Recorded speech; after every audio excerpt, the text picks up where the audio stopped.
When we bought our house back in 2020, it was a standard 2 up, 2 down Victorian terrace. A separate lounge and dining room that hadn't been touched in decades. The lounge was completed with carpeted flooring, a bay window, and those classic magnolia walls. The dining room was somehow even worse, with vinyl flooring and plenty of outdated wallpaper. But even though it was dark and damp, we saw potential. Knocking through to combine the 2 rooms would make it a bigger space and would allow for light to pass through the whole house. But as first-time renovators with ideas far too big for our skill set, we had no idea just how much work was in store for us.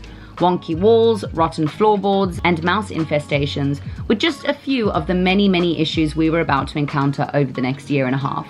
This week I'm going to take you through the lounge and dining room journey so far. Now, if you've already seen all of our previous videos and you're only interested in the lounge and dining room reveal, please skip to this timestamp to jump straight there. But if you wanted to catch up on the last year and a half, I have done a nice condensed version that you can watch now. If you've enjoyed watching our journey, don't forget to hit the subscribe button as to not miss our next project, the kitchen.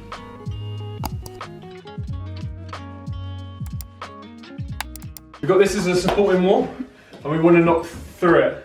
So basically we've got to install a beam. Right now, the load's going all the way down this wall from above. And by kind of putting a beam in, we need to spread the load either side. So with the beam installed here, we're going to put the beam on some pad stone, and that helps spread the load all the way down here. And then to the other side, you've got 2 options. You either have the beam go all the way across and into this party wall, but because the beam is like over 3.5 meters, it makes the beam a lot taller, meaning we'd have less head height here. So what we've done instead is dug foundations. So we did, I think, a 0.8 by 0.8, 200 mil depth foundations, put C35 concrete. When the load is spread on a steel column here or a brick pier, it goes all the way down and can spread along the floor quite nicely. So the beam is just going to go across the lounge wall then? Yeah, so we've got a 152 beam that goes down to about here, and you've got the plasterboard because it has to be fireproof for 30 minutes. And then there'll be a steel column going all the way down here and drilled into the concrete we have beneath. Cool! While Tom and his dad Martin were working on all the things to do with knocking the wall down, like calculating the beam, getting building control sign-off, and all of that technical stuff, I got to work on removing the wallpaper. This was something that took weeks and weeks to do, and just when I thought it was done, stupid me didn't look up, and all the ceilings are made of wallpaper too! Then we got to work on knocking the wall down. This was our first taste of proper building DIY, and it involved learning about acroprops, supporting loads, and basically how not to get hit by falling bricks. Throughout the whole build, including the lounge and dining room, we salvaged as many materials as we could, which included keeping full unbroken bricks to the side, all of the wood that we took down, keeping in a pile in the corner, and that really did help keep costs down at various points within the build. This was also our first taste of exactly how much dust comes with a house renovation, particularly when you're renovating a house that's over 100 years old. Us being us, we tried to save as much money as possible by not getting skips in the beginning, so the first few months of demo involved a lot of trips to the dump. How does it feel now the wall's gone? I feel like a new man. New man. Yeah, a weight lifted off my shoulders. How does it feel to know you're 0.7% of the way through your house renovation? After 2 months' work? Don't remind me. We move. The next adventure was getting our 100 kilogram beam to the top of our very tall Victorian walls. Either the most smartest idea ever, or the most stupid. But trying to lift a 100 kg beam with really high ceilings, we have to kind of think out of the box here.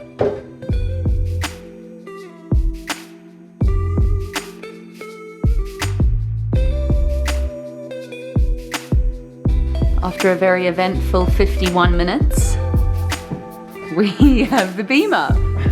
I think don't try this at home. In short, yes, you save £1,000, but hire a builder.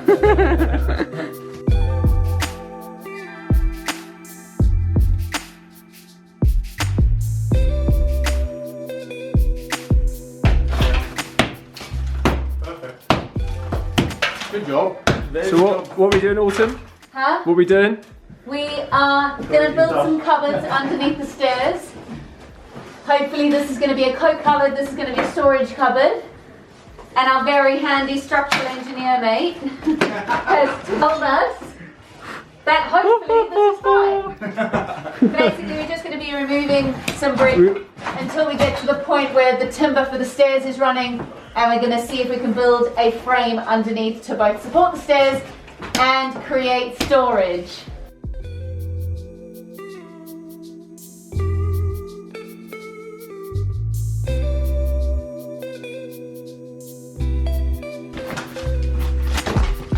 Whoa, that is so cool. So here you can see the timber running down the stairs. We're going to remove all the bricks below and build a frame.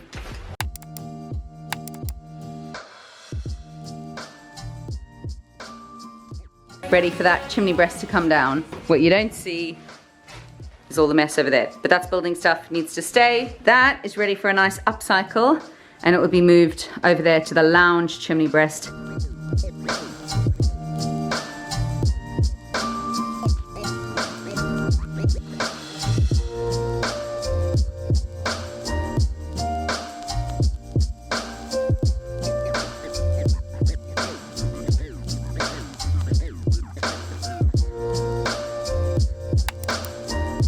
I want to show you the extent of the manual process that bricking up this chimney is. And actually this is a good thing to point out, because maybe someone else has a better way of doing this, or maybe we're just being dumb. Effectively the chimney breast, it needs another brick of thickness, but not a full brick. It's like 50 mil instead of a standard brick size, which is 80, 100 mil, I don't know. It's ultimately the brick, a standard brick is too wide, so we can't use a standard brick. And they sell half bricks, as in lengthways split half, but they don't sell half width bricks. So let me show you what we're having to do. Firstly, lovely day. Did not realize it was so nice outside, but this is the process. You have to get a brick which is too thick, and we have to hammer the brick down to the width we need. So the best way to break a brick in half is to kind of chip away at the bit where it's got like an indent, and with the mallet, instead of going it vertically in, you want to have a bit of an angle. So when you start hitting away, it should just break away like that.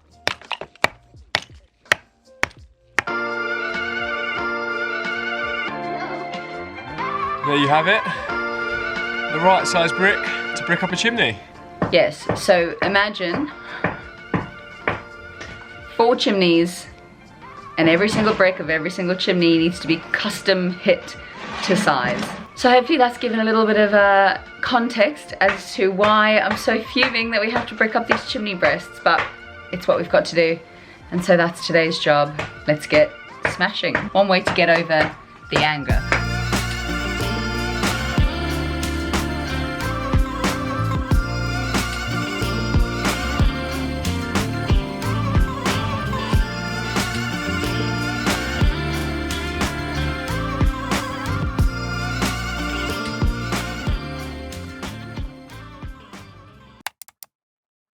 This wall with damp has been bothering us, or has needed to be done for a very long time. As you can see on this wall over here, we thought stripping it back to brick would be pretty easy, but turns out what that wall looks like and what this wall's dealing with is very different. So, much to my fear, we're bringing out the big guns. An electric drill on hammer setting, and we're just gonna have to take this wall back down to brick. As you can see, there is a hell of a lot of plaster and stuff between the wall and the brick, so we've got a very big job ahead of us. This is the line of damp. Everything below it's got to go. We're going to remove all this plaster, shoot the wall, and then get the plasterer in to plaster this wall back up with a waterproof base. So yes, you might be having a roast this Sunday. I will be doing this for a very long time.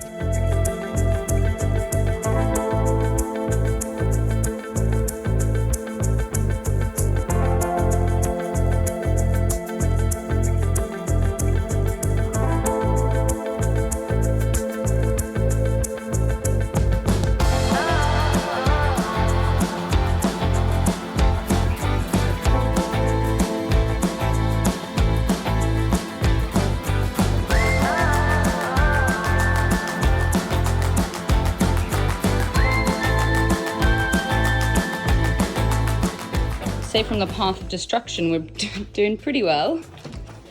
A lot of wall has come off. It definitely gets harder as you get to the bottom because it gets almost stickier. It's definitely wetter. And you can see exactly the direction I've taken. This wall looking pretty good. Just took the radiator off.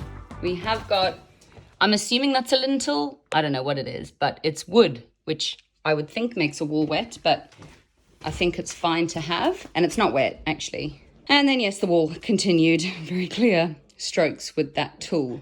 These are definitely the jobs when you think of a renovation I never, A, knew you'd need to do, B, knew existed, or C, planned on doing. But this is the reality of it. So many things come up, and when you're trying to stick to a budget as strictly as we are, a lot of your days are spent doing stuff like that. Between June and December of 2021, we didn't focus too much on the living room or dining room. We focused more on moving into the house on the first floor and then getting the loft conversion done, which would mean having a proper bedroom, a dressing room, and a new bathroom. However, one of the odd jobs that we did do towards the end of the year was take out all of the bricks next to what was our cupboard under the stairs. We still really felt like it was wasted space, and we came up with a couple of ideas as to how we could turn it into a cupboard despite the slanted wall.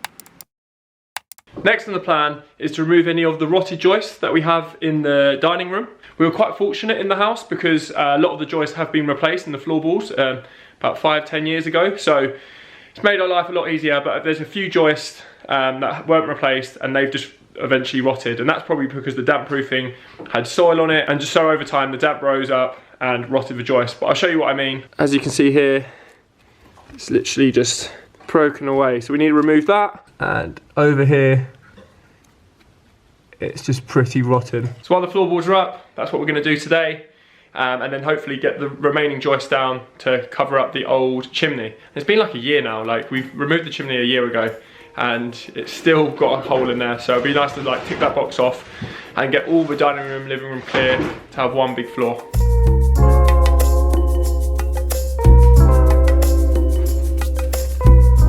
As you can see, completely rotten underneath. So that's the old damp proofing. It's made from slate, but what we're going to do is put a new DPC course along here, and that will just stop the joists rotting again. And this is what we'll be using for our damp proofing course. It's £4 from Toolstation, and it's just going to replace all the broken slate.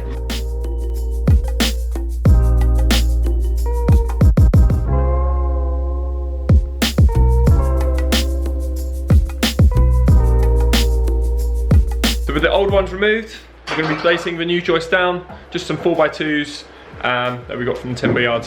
The cement is back. What we'll be using this for is going to build a layer of bricks up here, and that's where the new joist is going to rest on. So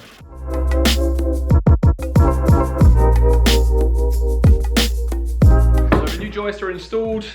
We've removed all the old rotted joists. We've put a new damp-proof course where it was needed. And now next on the list is to level our floors out. As you can see, the floor in our dining room is pretty wonky. So in the corner, the whole floor sinks to one side, and we've worked out why that is. Initially we thought it was because of all the bricks. There was just brick built onto the joists, but we can see in the corner there's literally a joist running to the back, and there is no foundations for it to sit on. Because the joist was sitting just on soil, it's completely rotted. There's also been woodworm that's just weakened, and just over time it has just all sagged to one side. We've also been having mice in our kitchen, and I think we've worked out where that's coming from. There's a tiny little hole here. So just gonna cement that up as well to hopefully stop them coming in and eating all our food and shitting on all our counters.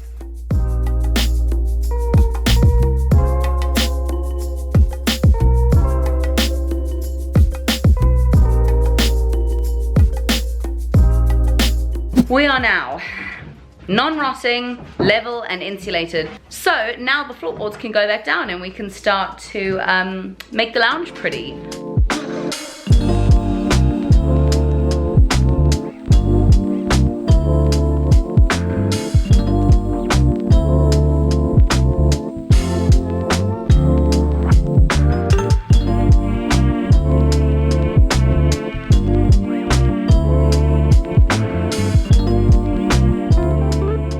seen Tom removing all of the bricks there. As you can see, some good work has been done. This is now all ready to go. We, again, are just gonna lay some floorboards in there, and then this is ready for a built-in cupboard. But the issue that we've had previously, I know, I'm fully aware how ridiculous I look, but there's no heating downstairs, and it's now got really, really cold.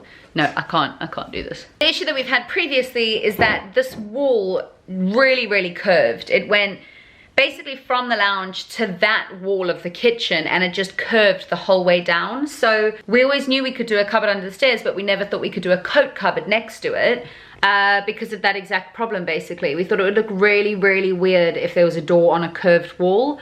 But Tom's dad came up with an idea, a very simple idea that I can't believe none of us thought of for the year we've owned this property. We've basically just built now a stud going down at the exact same level as the cupboard under the stairs, so that will be straight. And then here, we're just gonna have the tiniest little corner. And now that is completely straight, and we can have a door. So as I said, very, very simple fix, but innovative, and we've now got a cupboard under the stairs. By February, all the building work had been done, and it was now time to bring the lounge back together. And always the most exciting step is getting our plasterer in to give the whole space a fresh coat of plaster, and this is the time that the room always really comes together. The problem with the lounge and dining room was that our plasterer said he was ready in about 3 days, and we had a very long list to do. So that's what we spent the beginning of February doing.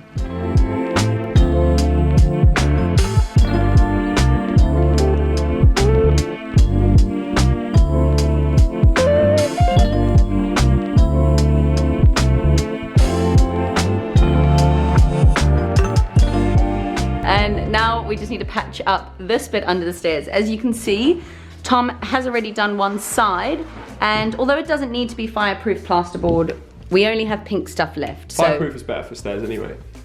Fireproof is better for stairs anyway, so we're just chopping it out from here, and then another thing can be ticked off.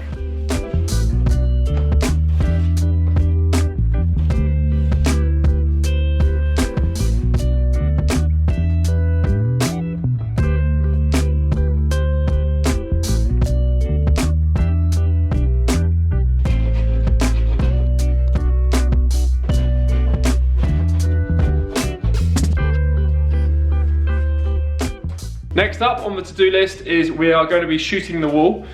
This is to prevent rising damp, and this is where there's probably going to be a lot of debate here. Does it work? Does it not? We just thought, why not just shoot it, and if it helps prevent damp, then yeah, so be it. We've done everything else to prevent it by cleaning the slate, putting a new damp-proof course. We just thought, let's just be extra cautious, shoot the wall, and use a waterproof render when we're plastering. Yeah, we'll see in 6 months' time whether it works or not, or whether we'll have to go down another route.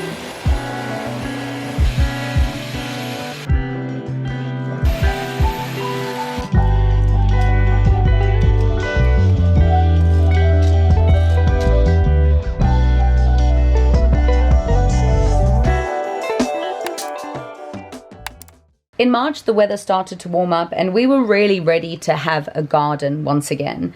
Our friends were super helpful, and they came to help us on many different days to dig up the garden, to level it out, to remove a lot of the old concrete. But what we did manage to do a couple of times was, whilst doing the garden, move indoors for a couple of hours and start painting the mist coat in the lounge and dining room. And then the living and dining room kind of sat like this for a month while we finished up the garden.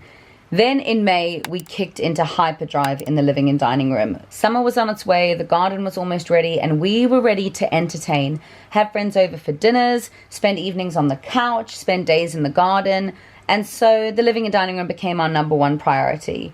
As part of this, we did a very speedy fireplace upcycle, using that old fireplace that was in our dining room when we bought the house. We then spent one full weekend laying all of the floor, painting all of the walls, and getting everything to a pretty blank slate. After that, it was buying furniture, bringing in furniture, setting up furniture, choosing our TV, deciding what we wanted the lounge to look like. And I won't show you too much of that because those videos did come out a couple of months ago, so if you wanted to check them out, you're more than welcome to.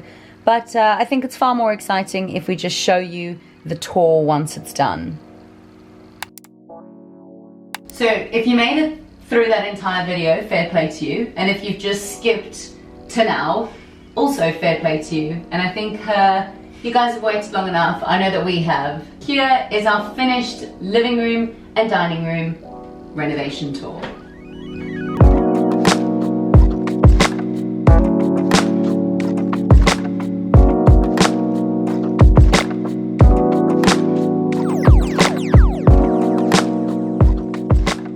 So we're basically just going to walk our way through this room. I'll tell you about some of the stuff we did, what we've used, where it's from, etc. All of the building and information on what we did to the actual rooms we've obviously already covered. So we're talking about the kind of final form, as well as stuff that we haven't quite got round to, or stuff that we will be doing, and stuff that we need to save up a little bit more before we'll be getting. So let's start in the dining room. Now, a lot of houses on our road actually made the hallway come out to the side and go to the kitchen, and there would still be a wall here for the dining room. We did think about it to let more light into the hallway, but now that you walk into this big, to us, big open space, I'm so much happier that we did it this way. It means that when we're entertaining, we're not all cramped. It means we can open up our dining room table to seat, 8 to 10 people, but we'll get to that later. So anyway, this is the living room. We went with herringbone flooring. That was what I'd been obsessed with since day one. That was like one of my non-negotiables. And as you've heard us go on about a bunch of times, we use Lick Beige 03 on the walls. If we look over here, this is one of the first things that we bought for this room. We're still not 100% sure on it, but this is the cabinet. We got this on Facebook Marketplace, and we basically just added our stuff for now. I've got all of my cookbooks, which will probably eventually be moving into the kitchen. We've got this Andy with Brandy, which we stole from a pub about 5 years ago. It wasn't our finest moment. And then we've just got some coffee table books, etc. This I got from a charity shop. It was £2, I think, which is pretty cool. And then we have the Marshall speakers, which my grandparents got us as a kind of moving in present, which is really, really nice. And our alcohol. As you guys mentioned, we did also get a tray for our alcohol so that we don't end up ruining the cabinet. And I actually love this tray. It was from Dunelm and it was £20, which I kind of think is expensive for a tray, but I love it. And it's kind of got a mirrored bottom if you look over here, which is really cool. Then you get to the window. Now it is a little bit later in the day, but this window from about, I want to say 11 a.m. to 2 p.m. lets the most amazing light into the living room, which is amazing. But it's also nice that in the evenings you don't get direct sunlight, so it's not like heating up the room when you're having dinner, which is pretty cool. The window we're not actually changing. I think to get a new window, and also the fact we need to replaster and rip out the wood, it would be complicated and it would be expensive. I think a new window would be about £300, and then obviously all of the additional cost of having to patch it back up. Whereas we simply just bought new glass for these, which is being delivered soon, and that was just £90. So it's not going to be the world's most beautiful window, but we are just going to prime it and repaint it, and we'll keep the black aluminium, and I think it'll be fine. Obviously, those blinds will be going ASAP. In fact, I didn't even realize they were still here until I just looked up. As for our radiators, the radiators were definitely a splurge. So upstairs we have just standard screw-fix radiators. They're like 50 to 80 pounds. But down here we did get the more traditional column radiators. We know that 100% of our guests and 100% of the times that we come home, we will be coming through the hallway and the living room and the dining room. So we've just thought, have a little splurge and have something a bit more beautiful down here. And I'm actually really, really glad we did. We've got one over here and one over there, which you'll see in a sec. Then the dining room area. Now, we thought about this dining room table for a very, very long time. When I first started thinking about our dining room and getting mood boards and everything together, we had like a very Nordic, Scandi, minimal feel. But I did find that over time I was getting much more attracted to kind of darker wood tones. So we eventually just went for this, and I'm really, really happy we did. I think it's got a lot more character. And I feel like I'm not going to have to change up the style in 2 years, or at least we'll see. So the table is from made.com, except it's actually a resale on eBay. I've spoken through this a million times, but it was an absolute steal. I think it cost us £320 for a £800 table. And it is also extendable. So right now it's a 4 to 6 person, and it does extend, I believe, to a 6 to 8 person, which, as I said, perfect for entertaining. We've just got some IKEA plants. I have no idea where this is from. This, again, picked up in a charity shop for like £2, £4. And then these candle holders are from AliExpress, and the candles are from H&M Home. And I think, again, just like kind of old school, kind of modern, just very, very cool. Then you make your way up to the lights. Now, low-hanging lights was again something that I wanted for the dining room from the get-go. I can just imagine this dimmed in the evening when you're having dinner or entertaining some friends. You've got music on the speakers, you've got some red wine going. I envisioned it, and I'm so glad that it's finally here, but this is exactly what I wanted. We couldn't find the exact low-hanging lights that I liked, or rather I found out that the low-hanging lights I kept liking on Pinterest were designer lights that were like £1,000 a light. So we didn't go with those. These ones are from Dunelm, and then these orangey vintage style bulbs are just from Amazon. I have to say I hate these bulbs, or like I hate every vintage style bulb, but we did have the regular white ones in there and it did look really ugly. So I'm just gonna have to learn to love these over time. And I think I will. What I think is the best thing about these lights is that they're actually adjustable. So you can lift them as much as you want or bring them down as much as you want. These are almost as low as they can go. They can probably go a little bit lower.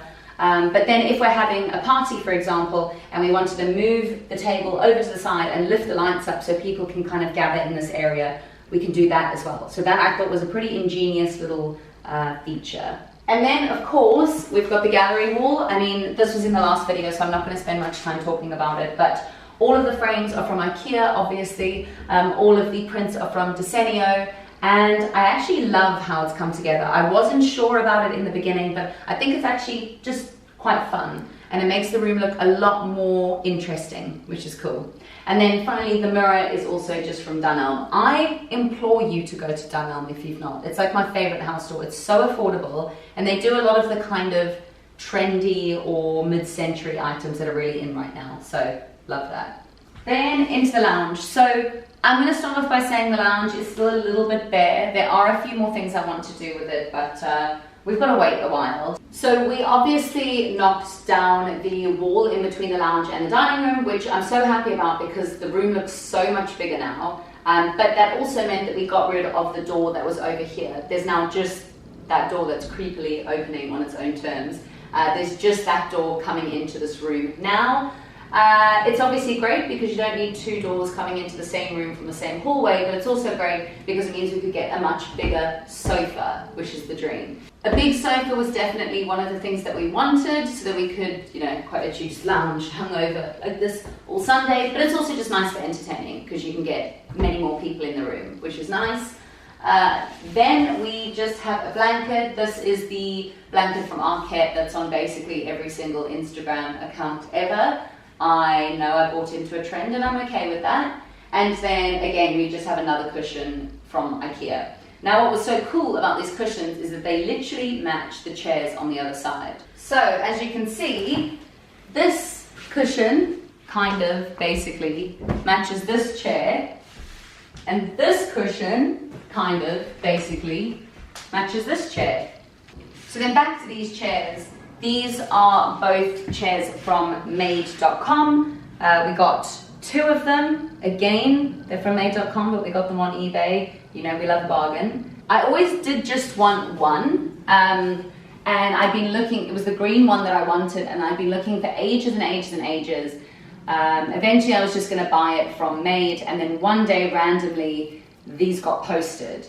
But they got posted as a pair. They were from like a company that used them for a photo shoot. They were used once for one photo shoot, and then they were getting rid of them cheap. So we drove all the way to Northwest London to pick it up. And while we were driving to Northwest London, I randomly decided to take a look at Facebook Marketplace in the area we were currently in, and I found what I honestly think has been the steal of this house so far. No, but the steal of the house so far has been the mirror in the dressing room.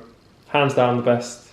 You love that. But yeah, that's the best thing. Okay, so what I consider to be the steal of the house so far.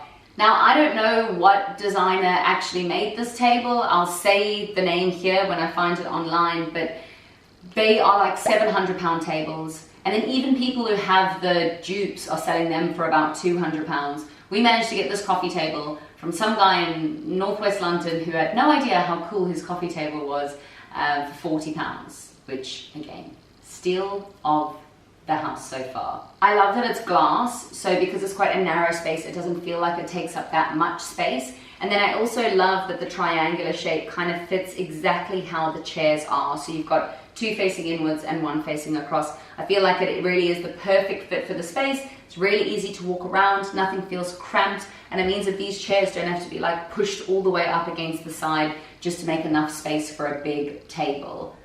And then I'm just quickly popping in to say, I'm not even talking about this corner.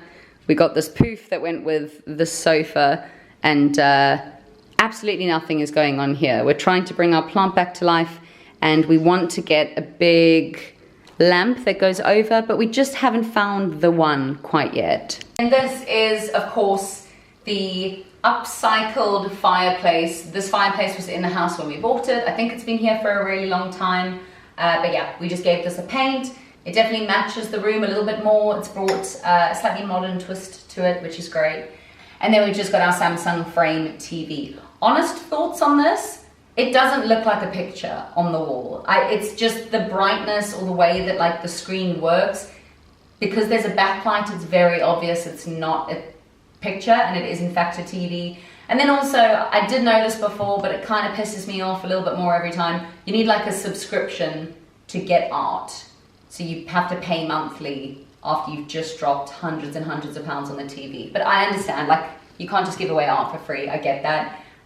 But yeah, I don't know. I love it as a TV, but I don't think it lives up to the hype of like the frame. But that's just my honest opinion. So what do we still want to do? First up is a rug. We do have a rug that we want to order, but it's going to take a couple of months to get here, so we're not in any rush at the moment. We're not sure whether we want it to be in the lounge or whether there's enough soft furnishings in here and we'd rather underneath the dining room table. We're still deciding, but this is basically what it looks like. I like the fact that it will bring some white against this, not dark wood, but at least the more earthy toned wood. And the biggest thing is the shutters. So we do still need shutters for the house, and we are going to be getting shutters downstairs, but it is quite the expense. So we are just waiting a couple of months until we've got some more cash together. And in the meantime, we have these horrific sheer curtains. I want to rip them down, but Tom's weird and he likes privacy and doesn't like people being able to look into his house. So fine, we'll keep them for now. The cupboards that we showed you are actually one cupboard under the stairs and then one cupboard which is kind of an extension of the kitchen. It's going to have the bins and utensils and equipment that we don't use that often, like a spiralizer, a soup maker, slow cooker, that sort of stuff. So all the stuff we don't reach for, but we definitely do use. But those are mini projects and they're going to take some time, and they are absolutely not the priority right now. So those are going to take a little while. And then the final thing is I do want a big piece right above the sofa, but I just can't work out what I want it to be yet. I don't want it to be one rectangle because then it's kind of mirroring the TV, which I don't think I'll love, but I want it to be a massive statement piece.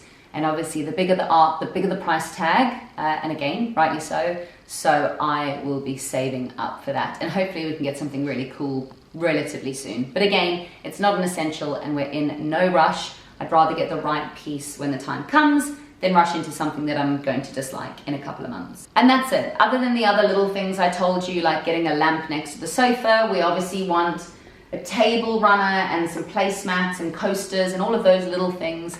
But for the bulk of it, we are done. I also hope that you've liked watching it from the beginning of the journey, if you did get through the video, or if you've been watching for months, and you like where it's ended up now. It's been the craziest journey and it's taken so much longer than we ever expected, but it's just insane to watch it all come together. And the fact that we actually have somewhere to eat, to entertain, to watch TV, and as I said, to die on the sofa when we're hungover is just such a blessing. And it's so good to have. I'm never ever going to take a living room for granted again. So that's it for now. We are immediately moving on to the kitchen renovation. As you might have been able to peek in a couple of clips, the kitchen is well and truly in, and we've been filming the entire journey. So those are edited and ready to go. Next week, I'll be talking you through the prep, everything we did to get the kitchen ready. So if you would like to be here for when those happen, hit the subscribe button. We upload videos every Wednesday. And if you would like to get notified when we upload, hit the bell button. And that is it. Thanks for making it this far. I feel like it's going to be an incredibly long video, but as I said, I hope you like the journey, and I will see you for the kitchen reno next Wednesday. Goodbye.